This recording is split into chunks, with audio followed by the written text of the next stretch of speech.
Bom dia, pessoal. Hoje a gente vai falar um pouco sobre o PAS da UNB. Isso que eu vou falar hoje não é, de forma alguma, tudo que há para saber sobre o PAS. A gente pode ficar aqui discutindo um tempão sobre todos os aspectos que envolvem o PAS, mas serve para te dar um norte de como é que funciona essa prova. Então, o PAS da UNB é o Programa de Avaliação Seriada, que é uma prova feita ao final de cada uma das séries do ensino médio, como uma forma de acesso ao UNB, além do Enem e do vestibular tradicional, quando ele acontecer, né? Então aqui eu coloquei um esqueminha, olha só, você faz o primeiro ano todo, ao final do primeiro ano você faz a prova do PAS 1, depois você faz o segundo ano, ao final do segundo ano você faz a prova do PAS 2, depois do terceiro ano, e ao final do terceiro ano faz a prova do PAS 3. E é nesse momento aqui que você escolhe o curso. Então, o que você faz em cada uma dessas provas é juntado para se calcular uma nota final para a concorrência a uma das vagas da UNB no curso que você escolheu lá no PAS 3. Como é que funciona a vaga?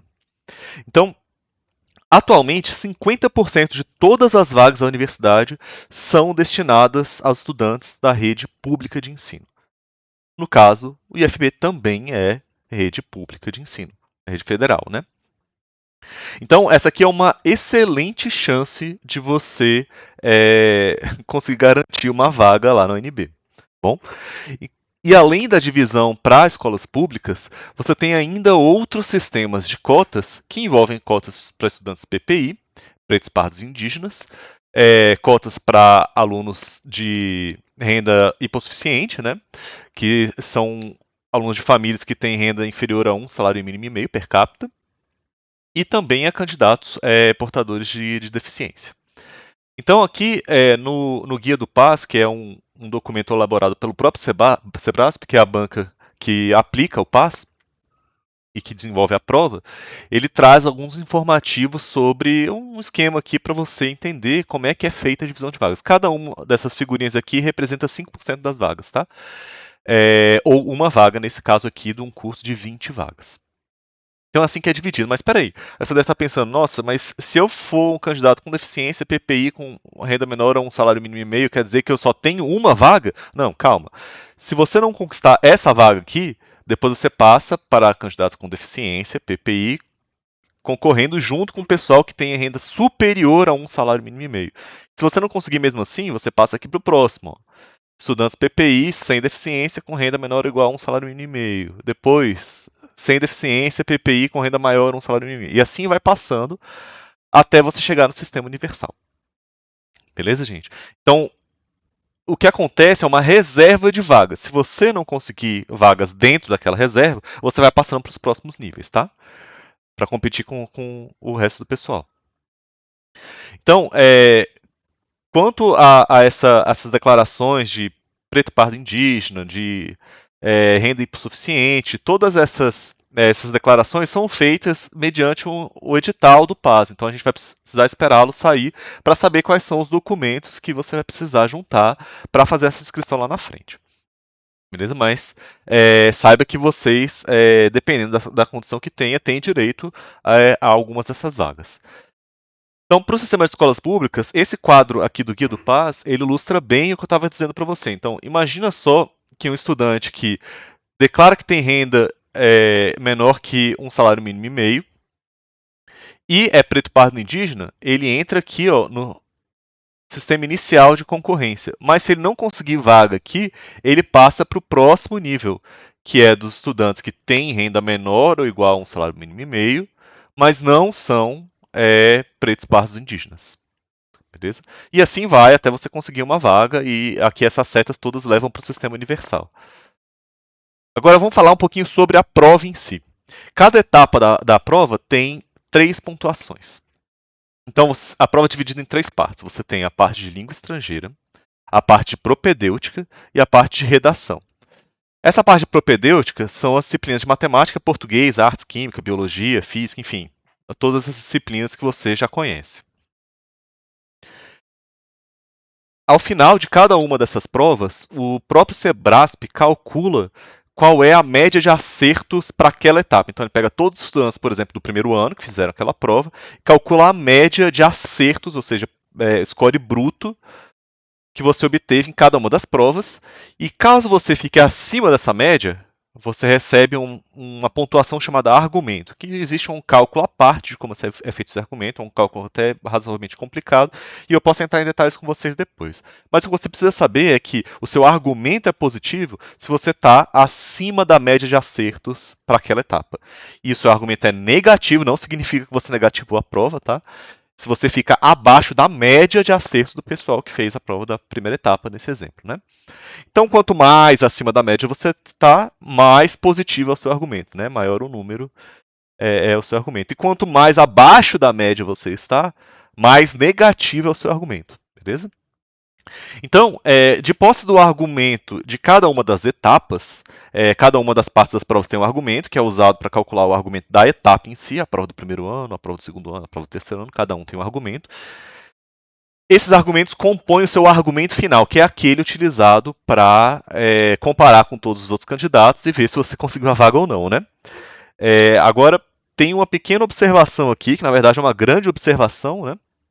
O argumento da primeira, segunda e terceira etapa tem pesos diferentes.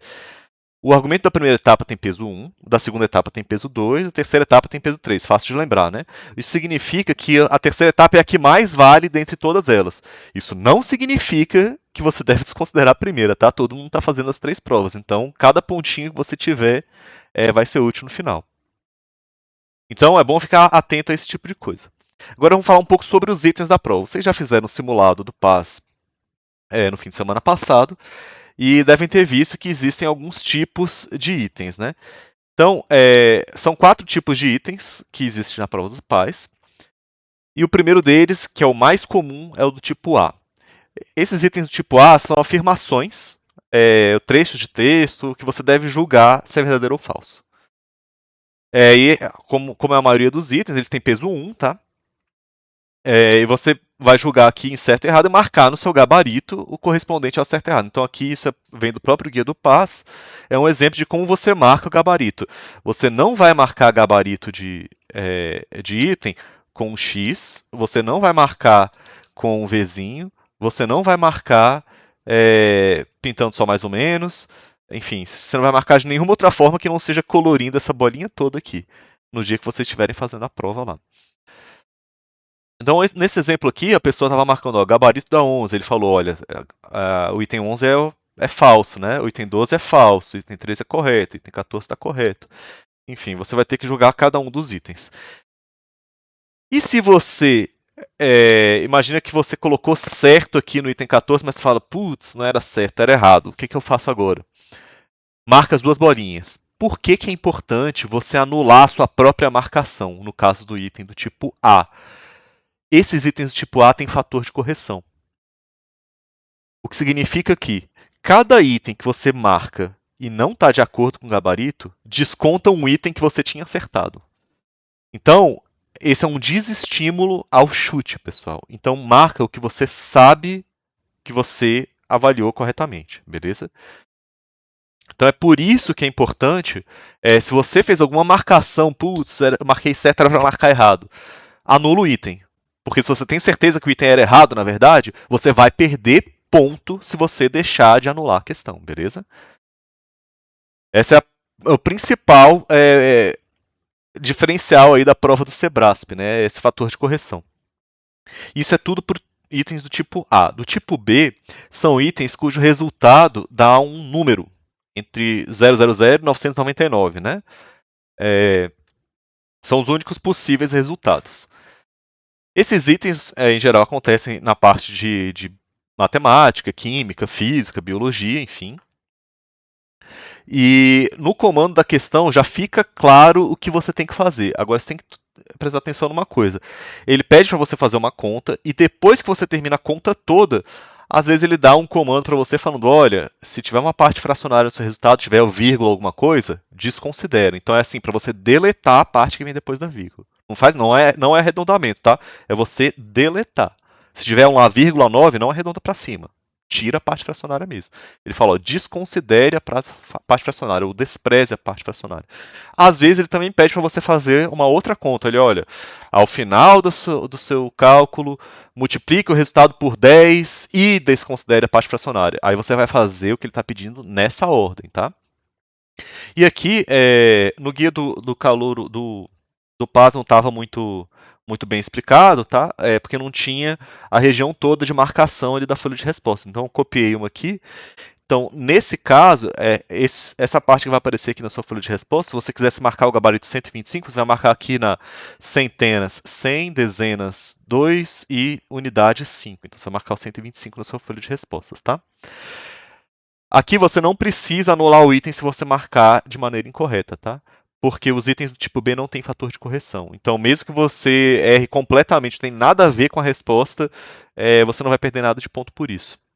Tá bom? Mas é altamente recomendado que você faça esses itens, mesmo que você chute se você não souber, porque os itens têm peso 2, tá? Apesar de ser assim altamente improvável que você acerte puramente por sorte, né?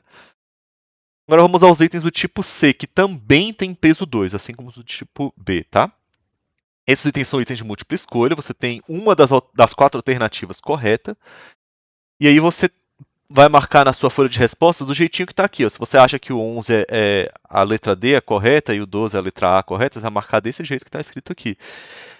E, novamente, assim como nos itens do tipo A, esses itens têm fator de correção. Então, se você marcar erroneamente aqui, se você preencheu e falou, putz, era para marcar C e eu marquei a D sem querer, marca 2 bolinhas quaisquer daquele item, tá? Para você anular a sua questão.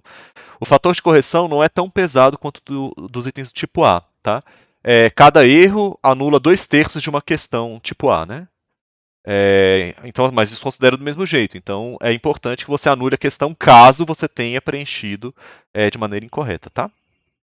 E finalmente você tem os itens do tipo D. Esses itens são discursivos, tá? Discursivo, às vezes você tem que elaborar um texto, às vezes tem que fazer um gráfico, fazer um diagrama, às vezes tem conta lá no meio também, você tem que escrever suas equações, seu raciocínio, para responder o que o item pede. Então aqui eu coloquei um dos exemplos, tá? Muita coisa pode acontecer aqui nos itens do tipo D, mas nessa prova em particular, se eu não me engano, era do segundo ano de 2019. Ele pedia para você elaborar aqui um gráfico, tá? E aí lá na folha de respostas tem um campo para você fazer o gráfico, na folha de respostas. Isso aqui aparece na folha de questões, isso que você está vendo, tá? Esse gráfico que aparece aqui é um rascunho. Tudo que é corrigido está só na folha de respostas, tá? É uma folha meio rosinha, que tem um fundo meio rosa. Então não se esqueça de passar limpo, tá? Essa questão tipo D, essas questões discursivas, ela não tem fator de correção, tá? Você pode escrever a maior abobrinha lá do mundo, que o mínimo que você recebe é 0 e você não vai ser mais penalizado por erros, né? Agora vamos falar um pouquinho sobre as inscrições e a taxa de inscrição. Hoje ainda não foi publicado o edital do PAS, que o pessoal do primeiro ano vai começar fazendo. Então, quando ele for publicado, pode ficar tranquilo que eu vou atormentar a paciência de vocês para vocês se inscreverem com antecedência e juntar todos os documentos necessários, tá? Agora, quanto à taxa de inscrição, o PAS não é barato, tá, gente? Se eu não me engano, tá R$ 120 a taxa de inscrição.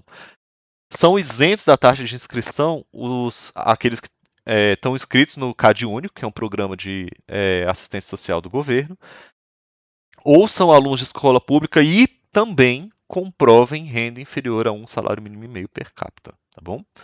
E quando sair o edital, a gente vai ver quais são os documentos que eles vão pedir que vocês preencham para comprovar essa renda, tá? Até o ano de 2019, o IFB era subsidiado, as inscrições eram subsidiadas pelo GDF, tá? Ele pagava a inscrição de todos os alunos da rede pública em todas as etapas. Isso não é mais verdade, tá? O que ainda acontece é por conta de uma lei federal, os alunos do terceiro ano têm a isenção independente de renda, tá? Mas só os do terceiro ano, primeiro e segundo continuam pagando. Se não tiver esse critério de renda atendido, tá? E outro aspecto muito importante sobre a prova é que se você precisar de algum atendimento especial durante a prova, você é gestante, você tem necessidade visual, você não enxerga, você enxerga muito mal, você precisa de alguém com libras, enfim, se você precisar de qualquer auxílio durante a prova, eles têm um monte de auxílios possíveis de serem solicitados, tá? Mas isso é feito no ato da inscrição. Então, dê uma olhada aqui, vê se você precisa de alguma coisa, que a gente vai atrás de ver como é que faz para comprovar esse tipo de necessidade, tá bom? Eles pedem, tá, gente? E finalmente, falando um pouquinho sobre cursos que têm prova de habilidades específicas. Atualmente são só 5 cursos que tem esse tipo de prova, tá? É uma prova à parte do PAS, ele tem um edital próprio, você faz a prova em outra época do ano, ela tem uma certa validade, você não precisa fazer junto do PAS, tá? Às vezes nem tem o edital junto do PAS, mas, por exemplo, no curso de música você tem que ir lá fazer uma execução ou fazer uma prova à parte teórica lá. No curso de artes cênicas também é a mesma coisa, você vai fazer uma performance. E se você tiver interesse em algum desses cursos, me procura que a gente vai ficar procurando aí os editais da prova de habilidades específicas à medida que eles forem saindo, tá? Os demais cursos não precisam dessa prova, então você entra só com as notas do PAS mesmo. Então, pessoal, tem muito mais o que se discutir sobre o PAS, sobre os cursos, sobre as notas de corte, sobre quais os campi, sobre a vida na UNB, né, sobre estratégia de prova. Então, assim, ao longo do ano, podem me procurar a qualquer momento no Discord que a gente vai conversar sobre esse tipo de coisa, tá bom? Então é isso, pessoal. Valeu e até mais.